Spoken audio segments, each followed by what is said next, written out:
Thank you, Mr. Speaker. I rise this evening to highlight a development proposal that has alarmed, angered and united the Castlecrag community and Willoughby community more broadly, the proposed overdevelopment of 100 Edinburgh Road, Castlecrag.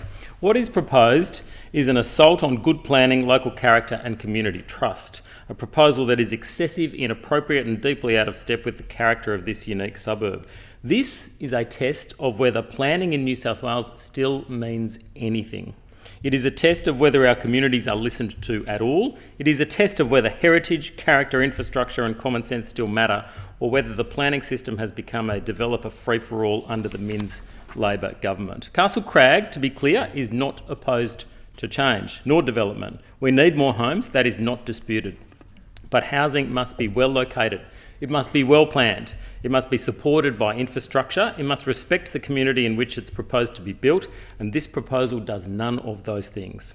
Castlecrag is a unique and precious suburb. It has national heritage significance, being shaped by the vision of Walter Burley Griffin and Marion Marnie Griffin. It's a place defined by its bushland setting, village character, natural landscape and strong sense of community.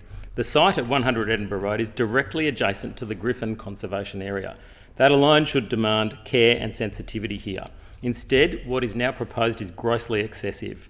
The community had already accepted change on this very site. After years of careful consultation and planning, there was an approved development delivering 38 apartments, retail and more. This was a balanced outcome. It delivered new housing, renewed the site, reflected the context of its setting and worked within the constrained capacity of the area.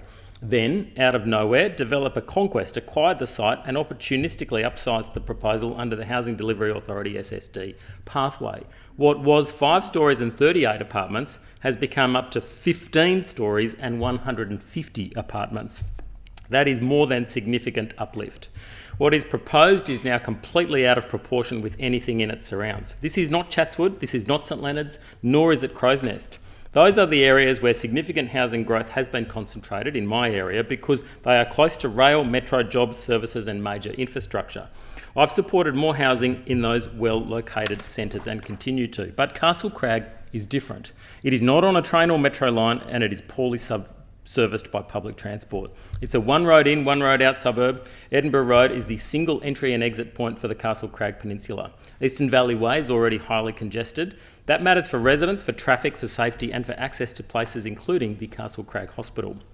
Adding 150 apartments in this location with no accompanying infrastructure commitments is not good planning. The scale of this proposal would have real consequences. It would negatively affect local amenity, it overshadows surrounding homes and public areas, it dominates and disturbs a highly sensitive heritage setting.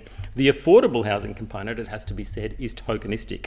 In a development of 150 apartments, the proposal offers only 10 temporary affordable housing units for 15 years. That is a pitiful public benefit for such an enormous uplift in density. The community's united. They have turned out in large numbers. They have written submissions, they've attended meetings, they've made their voices heard. Their opposition is practical, reasonable and deeply informed. I acknowledge the work of the Castlecrag Progress Association and the Walter Burley Griffin Society and all those who have contributed to this effort.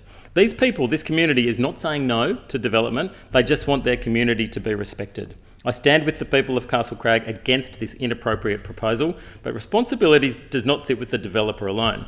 Having said that, I do want to once again very clearly press again my request to meet with the CEO of Conquest, a request that has been declined for many months now. At the same time, this developer is taking advantage of a system the Minns Labor government has enabled. The government's planning approach has become increasingly ad hoc. Proper planning's been tossed out the window. Communities are told one thing, plans are prepared, controls are made, consultations undertaken, and developers are invited to bypass it all through the Housing Delivery Authority and state significant development pathways. Even the government's own TOD controls and state-led precinct plans are increasingly being treated as optional. Right across Sydney, developers are now routinely seeking and receiving major uplifts beyond what communities were told to expect. That destroys trust. The planning system should provide certainty. It should balance housing infrastructure, character, heritage and public benefit. It should not be a blank cheque for opportunistic development. We need more homes, but more homes must mean better planning, not no planning. It must mean livable homes in livable communities. It must mean schools, roads, public transport, open space, health infrastructure, keeping pace with growth.